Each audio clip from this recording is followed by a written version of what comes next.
सभी को जोहार, नमस्कार दोस्तों। एक बार फिर से हमारे YouTube चैनल पर सभी का स्वागत है।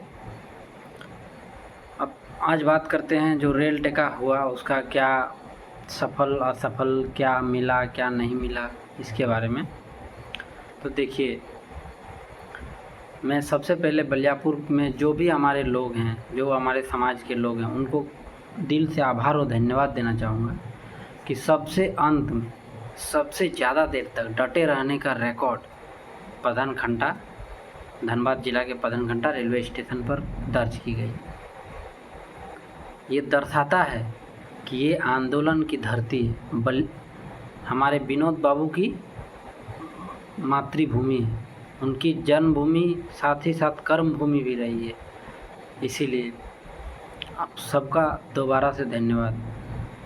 अंत में दो ही स्टेशन में ज़्यादा देर तक आंदोलन चला, एक सीनी और दूसरा पधनखंटा। उसमें भी पधनखंटा में सबसे लेट तक अंत में फैसला हुआ, जिसमें गृह मंत्रालय का आश्वासन मिलने के बाद, मौखिक आश्वासन, लिखित तो नहीं मिल पाई, मौखिक आश्वासन मिलने के बाद पधनखंटा में लोग पटरियों से हटे और वो इस आंदोलन को वापस लिया।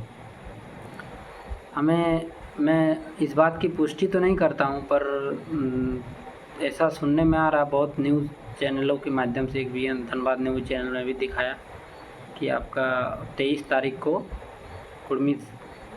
कुर्मी समाज के प्रतिनिधि मंडल को दिल्ली में बुलाया गया है बैठने के लिए, पर ये लिखित प्रस्ताव अब तक कहीं पे नहीं दिखा है। तो मुझे इस बात की कोई पुष्टि तो नहीं नज़र आ रही है। अब अगर मौखिक प्रस्ताव मिला भी होगा तो वो इतने बड़े मंच पर मुझे नहीं लगता है कि इसका बहुत आधार और ये रहेगा, क्योंकि इतना बड़ा मंच होगा, आप वहाँ जाकर आपके पास लिखित प्रस्ताव होना सबसे अधिक ज़रूरी होता है, क्योंकि लिखित पे आप चैलेंज कर सकते हो कि आपने हमें बुलाया है। मौखिक प्रस्ताव पे इतने बड़े मंच पर बैठा नहीं जाता है। इसीलिए ये आंदोलन को थोड़ा मान सकते हैं कि सफल भी रहा, और कुछ 10% के हिसाब से मानूंगा कि थोड़ा नहीं रहा सफल, क्योंकि पिछली बार जो निम्डी में हुआ था उसमें 2023 में, उसमें सीधे चीफ सेक्रेटरी ऑफ झारखंड, उन्होंने CMO ऑफिस से कॉल करके बुलाया था कि आइए आप बैठते हैं। उस प्रतिनिधि मंडल के ने जब अपना पेपर दिखाया, सब कुछ किया, तो सेक्रेटरी ने सीधे तौर पर टेबल पे बात किया कि देखिए, आपका आंदोलन, आपका पेपर दस्तावेज से कहीं भी भूल नहीं है। चूँकि ये पॉलिटिकल मामला है, ये ब्यूरोक्रेटिक है नहीं, तो हम लोग इसमें कुछ कर नहीं सकते हैं। इसका अनुशंसा करना, शुरू करना आपका विधायिका का पार्ट है। तो पर आपकी लड़ाई सही है, जितने आपने दस्तावेज दिखाए, जो तर्क दिया वो बिल्कुल सही है। उस हिसाब से इस बार आंदोलन बृहद था, बहुत बृहद था, अधिक संख्या में लोग थे, अधिक स्टेशन था। तो मुझे थोड़ा पर्सनली मैं आप बता रहा हूँ व्यक्तिगत रूप से कि मुझे थोड़ा ठगा हुआ महसूस हो रहा है कि हम लोग, मतलब पिछले बार की तुलना में इस बार प्रभाव ज़्यादा रहा, पर आश्वासन या प्रस्ताव या लिखित कुछ विशेष मिला नहीं। कोई बात नहीं साथी, हम फिर उठेंगे। अब हमारा काम क्या है कि जो भी नैराचारी है, जो हमारा विलुप्त हो रहा था, उसको दोबारा से आप रीथिंक करें और सोचें कि हम कहाँ जा रहे हैं। जो व्यक्ति अपना मूल पहचान समाप्त कर देता है, वो उनका इस सृष्टि में रहना ना रहना कोई बात नहीं, क्योंकि आपकी जो जड़ें हैं वो हमेशा मजबूत होना चाहिए।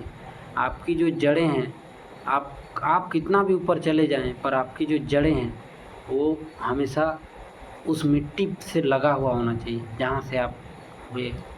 इसलिए मैं सबसे निवेदन करूँगा कि आप लोग जितना हो सकता है भाषा कुड़माली और नेगाचारी को आप अवश्य अपनाएं। बिना नेगाचारी के आप आगे नहीं बढ़ सकते हैं। जो कुछ 15-20 सालों से हमारे में कुछ बाहरी प्रकृति, बाहरी संस्कृति आकर थोड़ा शामिल हुआ है, हमारे अपने लोग अपना संस्कृति को ही थोड़ा कम करने लगे हैं। पर मैं बोलना चाहूँगा, आप जो करो, पर अपने संस्कृति को भी बृहद रूप से करो। नेगाचारी आप अच्छे से करो, नेगाचारी को आपको छोड़ना नहीं है, आपको भूलना नहीं है।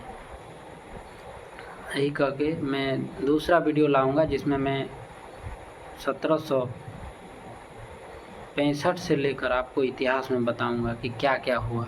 जब से अंग्रेज़ों का आगमन हुआ तब से इस धरती पर कुर्मी का क्या क्या प्रमाण है, क्या क्या नहीं है, हम क्यों आंदोलन कर रहे हैं, हमारे पास क्या क्या आधार है, उस आधार के अनुसार हमारे पास हमारा ये लड़ाई कहाँ टिकेगा या टिकेगा भी कि नहीं टिकेगा, आखिर हम क्या करने वाले हैं और इस तरह कितना दिन चलेगा, लोग कब हमारा नतीजा निकल सकता है। इन सारे पहलुओं पर हम चर्चा करेंगे दूसरे वीडियो पर।